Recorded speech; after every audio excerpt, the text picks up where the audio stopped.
Hey everyone, this is Dan with Data Trend. Today is Friday, June 3rd, 2016. It's about 8:20 a.m. here, Mountain Time. The markets are open as we speak. And what I wanted to do today is just talk a little bit about some of these longer broken wing butterflies and some of the adjustments and kind of how I look at the positions. I have a trade that's been open for a little while, and we're going to talk about that trade in particular just because I think it's a good frame of reference.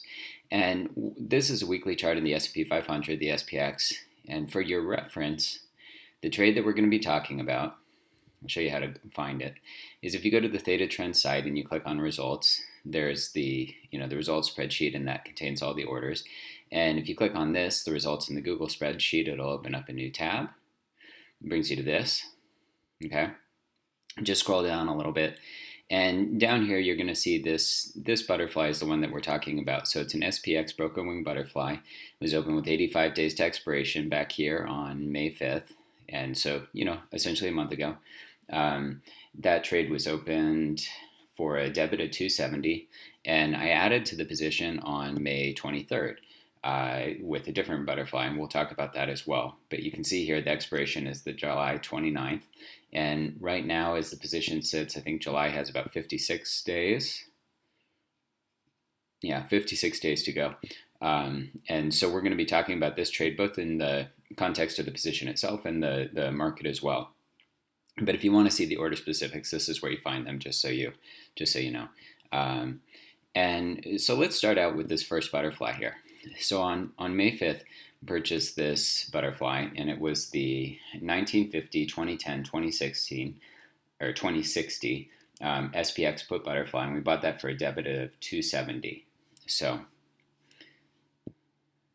this position here shows both butterflies. And so to get back to that original position, what I'm going to do is I'm going to just sell out the second butterfly at the purchase price. And so that leaves us with the initial trade.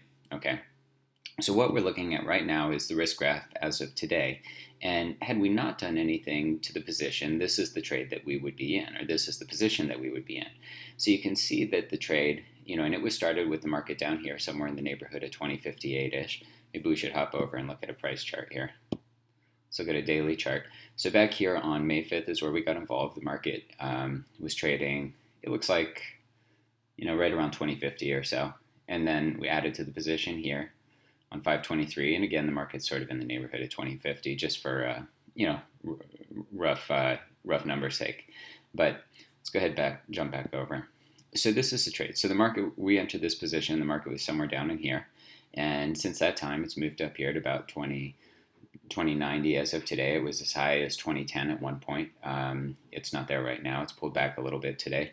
But you can see that had we not done anything to this position, we'd be sitting, as of today, June 3rd, with our T plus 0 break-even lines. The upper one would be up around 2115, and the lower one be down somewhere in the neighborhood, let's just call it 1920 or so that we keep it all on one graph.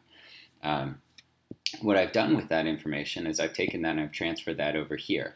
So this is a weekly chart of the SPX. We were just over on the daily. This is the weekly. And you can see here I put this little shaded spot to show where we got involved in the trade back here, somewhere in the neighborhood of 2050 in early May.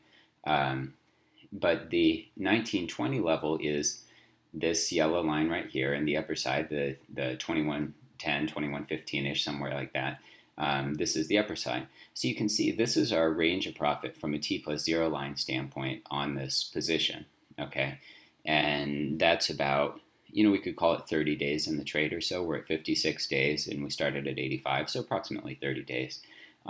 So this is the range of profit on the initial position had we not added the second butterfly.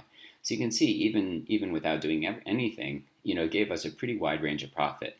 From our initial point here, 2050 up to about 2100, we had a little bit of room to run there even still, a couple percent or so, and we had a little bit bigger buffer on the downside had the market turned lower. And one of the things that I decided to do on the 23rd is we saw this bottom come in here, and I thought, well, it seems like maybe the market wants to shift higher. And so that's why I added the second butterfly.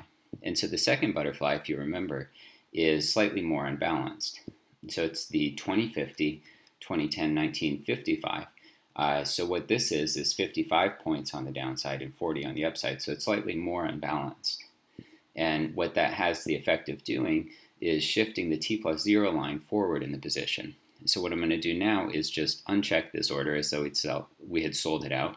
And this brings us to the current position as it sits today. So this is the position that we have on here.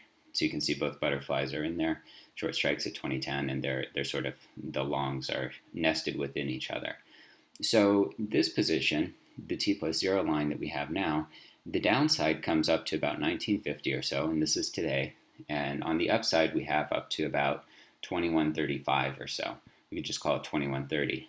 So on the earlier position, we just had down to the 1920 and 2115. So you can see that we've shifted the T plus 0 line forward or higher on the risk graph, essentially. And again, the market as it sits today is right here around 2090-ish, just below that level. But if we hop back over now, the gray lines here represent the position, the T plus 0 line, break-even points as of today. So if we thought that the market was going to kind of continue about in this range and pull back maybe a little bit lower or something like that, and that it wasn't going to get up and above, 2135 is that all-time high. If we didn't think it was going to get up and above that level, then maybe we don't do anything here. But there is another option if we think that the market is going to head higher. So, and that's what this blue line is here. And so let's go over and take a look at that. So suppose we thought the market was going to go higher. One of the things we could do, and we have a little bit of an open profit in this trade right now, about $150 it looks like, as it sits right now. One of the things that we could do is a reverse Harvey on the position. And certainly we could do just the upper long, or if we wanted to reduce risk a little bit as well, we could also bring in the lower long. So what I've done here is I've added on the 2060, 2050, 1950, 1960 condor, and we can sell that today for $1.75 credit. The maximum risk in this position on the upside right now is $2.95, and that makes sense because it was the initial debit, $2.70 plus 25 debit for the second fly, so $2.95 is our total debit. So if we sell this condor, it's going to have the effect of reducing the maximum risk on the upside by the amount of the credit. Okay, so if we just go ahead and click this on, you can see what it does is it shifts our position forward, essentially. It moves our T plus 0 break-even lines higher.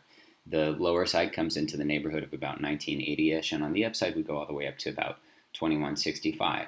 And so 2135 was at all-time high, so we can make it to the all-time high and even push a little bit higher.